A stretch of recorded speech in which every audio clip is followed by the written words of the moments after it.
ባልጠበቀው መንገድ ፌቨንን ያገኛታል። አሁን ላይ የመጣችው ጽጌረዳ ብቻ መስለው ሰርፕራይዝ እያላት ነበረ። ነገር ግን አሁን ላይ ጽጌረዳን እያስጨነቀች ፌቨንም ወደ ነብዩ አባት ለመጠየቅ ወደ ቤቱ ትመጣለች።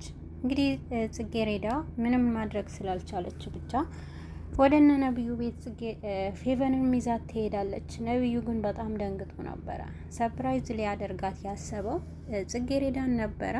ጽጌረዳ አባቱን እየተንከባከበ እንደሆነ ለማሳየት ነበረ እየሞከረ የነበረው ነብዩ። ጽጌረዳ ወደዛ በምትመጣ ሰዓት እንግዲህ የጽጌረዳን ቦታ ተክቶ ነብዩ እሷንም ለማስደሰት ነበረ የሚሰራበት ምግብ የሚሰራበትን ሽርጡን ለብሶ ነበርና ግን ደግሞ ባላሰበው አጋጣሚ ፌቨን ፊት ለፊቱን ያገኛታል። በጣም ደንግጦ ነበረ። በዚህን ጊዜ ግን ፌቨንም ምንም ማለት አልቻለችም።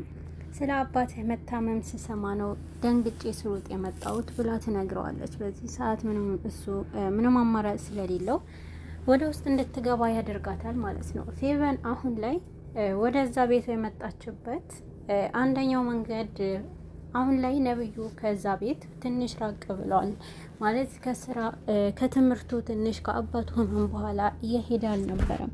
ነገር ግን በሱ መወደድ ፈልጋ ፌቨንም ወደ ነብዩ ቤት ነበር ያመራል። እንግዲህ የነብዩ አባት አሁን ላይ በደረሰባቸው ህመም አልጋ ላይ ነው ያሉት። በሱም ምክንያት አሁን ላይ ፌቨንንም በዛ ምክንያት ነበረ ወደ እነሱ ቤት የሄደችው። ግን ደግሞ አሁን ላይ ነብዩ እንደ መጀመሪያውንም ጽጌረዳ እያስቸገራት አይደለም። እንግዲህ የነብዩ አባት አቶ መስፍን በጣም በታመሙ ሰዓት ጽጌረዳ ነበረች ከጎናቸው የነበረችው። ጽጌረዳ በዚህ ጊዜ ከህመማቸው እንዲድኑ ነበረ ስታደርጋቸው የነበረው። ጽጌረዳ እንግዲህ የአቶ መስፍን ጤና ሁኔታ አስጨንቋት በባለፈው ላይ የእሳቸውንም ህይወት ያተረፈችው ጽጌረዳ ነበረች። ምክንያቱም በዛ የተነሳ አሁን ላይ ነብዩ ለሷ ያለው አመለካከት በጣም ተቀይሯል። ፌቨን ግን ይሄንን ነገር አታውቅም። ትኩረቷ ሁሉ ነብዩ ላይ ነው። ነብዩ ላይ ለመድረስ የማትፈልገው ነገር እያደረገች ትገኛለች። የጽጌረዳ እናት እንግዲህ አሁን ላይ በጣም ጭንቀት ላይ ገብተዋል። በተለይ ደግሞ ፍቅርታን እንግዲህ የፌቨን እናት በጣም ለልጇ ሀብታም ባል በመፈለግና ይበልጥ ደግሞ አሁን ላይ ብር ከሌላ ሰው ለመቀበል ሀብትን ለማግኘት የአቶ መስፍንንም ጥያቄ ተቀበላለች። እንግዲህ አቶ መስፍን ከመጀመሪያ ጀምሮ ከጽጌረዳ ጋር በጣም የጽጌረዳን አይኑ ጥሎባታል ማለት ነው። እሷንን ለማግኘት በጣም ብዙ ጥረት ሲያደርግ ነበረ። ብዙ ጊዜ ጽጌረዳንም ተናግረዋት ስለነበረ ይህን ያክል እሷ እዚህ አይነት ሴት እንዳልሆነች ነበረ ለነብዩ አባትም ለማስረዳት የሞከረችው። ነገር ግን ይህንን ነገር ሊያምኗትም አልቻሉም ነበርና በሆነ መንገድ ለራስ ያደርግሻለሁ ብለው ቃል ገብተዋል። ግን ደግሞ ፍቅርታንም ካገኙ በኋላ እንግዲህ ጽጌረዳ በእጃቸው እንደሚያስገቡ እርግጠኛ ሆኗል። የፌቨን እናት አሁን ላይ ከጥቅም ውጪ ምንም ነገር አታስብም። በተለይ ደግሞ አሁን ላይ ይበልጥ ፌቨንንም ከነብዩ ጋር ለማጋባት ከአባቱ ከአቶ መስፍን ጋር እንዲገናኙ በጣም ብዙ ነገር ስታደርግ ነበረ። እንግዲህ የፌቨን እናት ፍላጎቷ ሁሉ ፌቨንን ከአቶ መስፍን ልጅ አጋብታ እንዲሁምና ከጽጌረዳ እናት ጋር ያልሆነ ነገር ጽጌረዳ አደረገች በማለት እንግዲህ ዘርፌንም መጥፎ ነገር እንዲሰማት እያደረገቻት ይበልጥ ጽጌረዳ ላይ እንድትነሳባት ነው ያደረገችው። የጽጌረዳ እናት አሁንም ቢሆን ልጅ ይሄ ነገር አታደርግም ብላለች። ግን ደግሞ ልጅሽ ከወንድ ጋር ነው የምትውለው፣ የልጅሽ ፍላጎት ሌላ ነው። ስለዚህ አንቺ ቀድመሽ አንድ ቦታ ካላደረሻት ያንቺ እጣ ፋንታ ይደርስሻል እያለች ይበልጥ ደግሞ በጣም እያስፈራራቻት ትገኛለች። በዚህን ሰዓት እንግዲህ ፍቅርታ ያለቻትንም ነገር ምንም አለመስማትም ወይንም ደግሞ የኔ እጣ ምናልባት ለልጄም እንዲቀመጥላት አልፈልግም ብላለች። እንግዲህ መኮንን አሁንም የነብዩ ጓደኛ እንግዲህ ጽጌረዳንም ብዙ ጊዜ የእሷ የሚስጥር ጓደኛዋ ነው። ጽጌረዳ በከፋት ሰዓት ከጎኗ የሚሆነው መኮንን ነው። የነብዩ ክፋት ሁሉ የሚያውቀው መኮንን ጓደኛው ነው። በተለይ ደግሞ ብዙ ጊዜ ጽጌሬዳንም በመጥፎ ሁኔታ ጎድቷታል። የጎዳትም ነብዩ ነበረ። ነብዩ ሲጎዳት ብዙ ጊዜ ለሷ እንዲህ አይነት ነገር እንዳያደርግባት ብዙ ጊዜ አስጠንቅቆታል። ፌቨንም ባየ ሰዓት በጣም ተናዷል። እንግዲህ መኮንን እሷን ባየ ሰዓት ፌቨን ላይ ጽጌሬዳ ላይ እንዲደርስባት የምታደርገው ክፋት ሁሉ በጣም አስጠልቶታልና ፌቨንና መኮንን አሁን ላይ ፊት ለፊት ሲተያዩ በጣም እንደ አውሬ ነበር።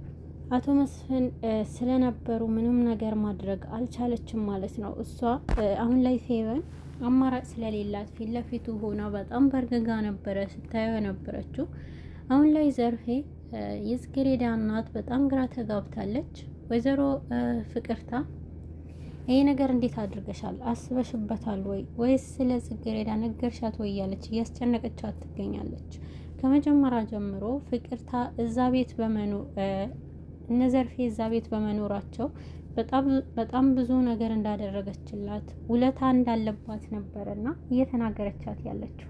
አሁን ላይ እኔ አንቺን የሚጎዳ ነገር እንደማላደርግ ታውቂያለች። ስለዚህ ልጅሽን አሁን ላይ ቀደም ብለሽ ቦታ ሲጃት እያለች በጣም ስትጨቀጭቃት፣ ጽጌሬዳና ነብዩ አሁን ላይ ተስማምተዋል።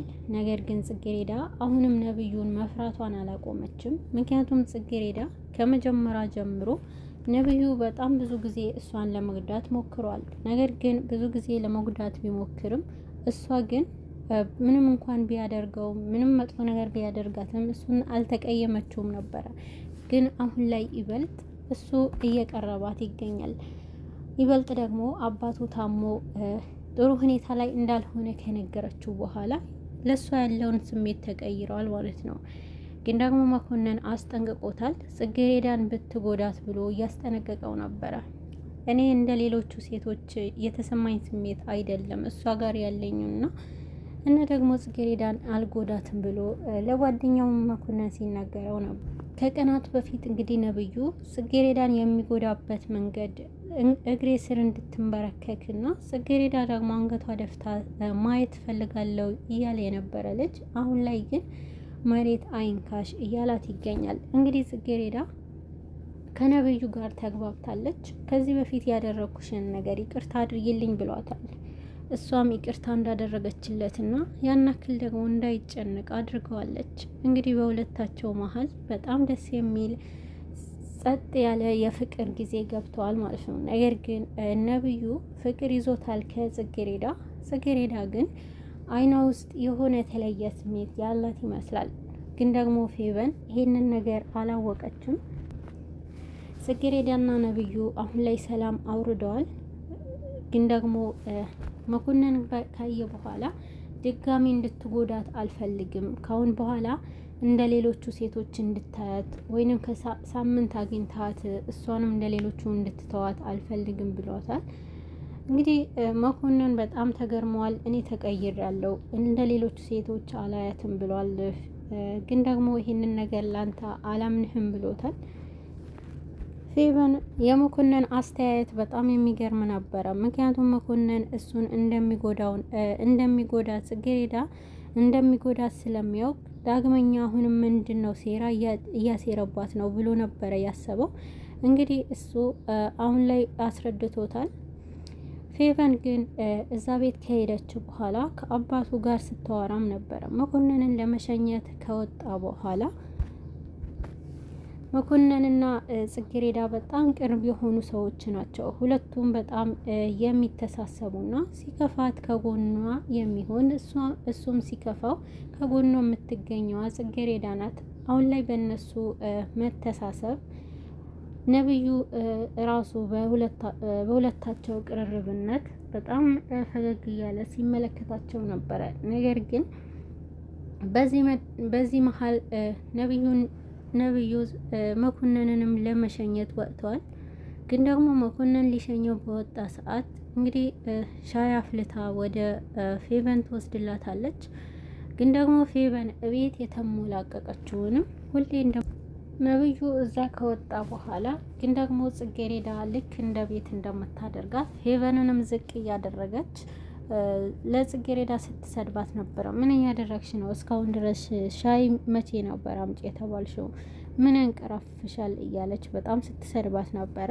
እንግዲህ ከዚህም አላበቃችም። ፌቨን በቤቷ የለመደችውንም እንግዲህ አቶ መስፍንንም ምን አይነት ወረኛም ሼባ ናቸው፣ ይህንን ሻይለን ውሰጅና ለእርሳቸው ስጫቸው፣ እሱ ይህንን ውሰጁ እያለች በጣም ስትመጻደቅባት ነበረ። ነገር ግን እንግዲህ ፌቨን መጥፎ ነገር ስትናገር ነበረ። ፌቨን በጣም የነብዩ አባትንም ዝቅ አድርጋ ስትመለከትና ወረኛም እንደሆኑም ስታወራ ነበረ። በዚህ መሀል ግን አሁንም ከኋላ ሆኖ ነብዩ የምታወራው ነገር ሁሉ እየሰማት ነበረ። በዚህን ሰዓት በጣም ትደነግጣለች። ነብዩ የሰማውን ነገር ማመን አልቻለም።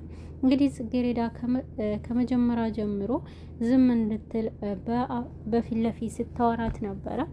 ይህንን ነገር እሷ መረዳት አልፈለገችም፣ መለፍለፍ እንጂ ምንም ነገር መረዳት አልፈለገችም ነበረ።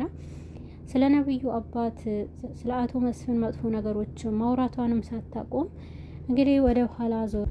እንግዲህ ነብዩ ከኋላ ሆኖ ሁሉንም ነገር ሰምቷል። ስለ ጉዷት ከሰማ በኋላ በጣም ትደነግጣለች። መጥታል እንዴ? የመጣ እኮ አልመሰለኝም ብላ ፈጥና ትወጣለች። ወይዘሪት ዘርፌ እንግዲህ አሁን ላይ ልጇን ለመዳር እየተዘጋጀች ትገኛለች።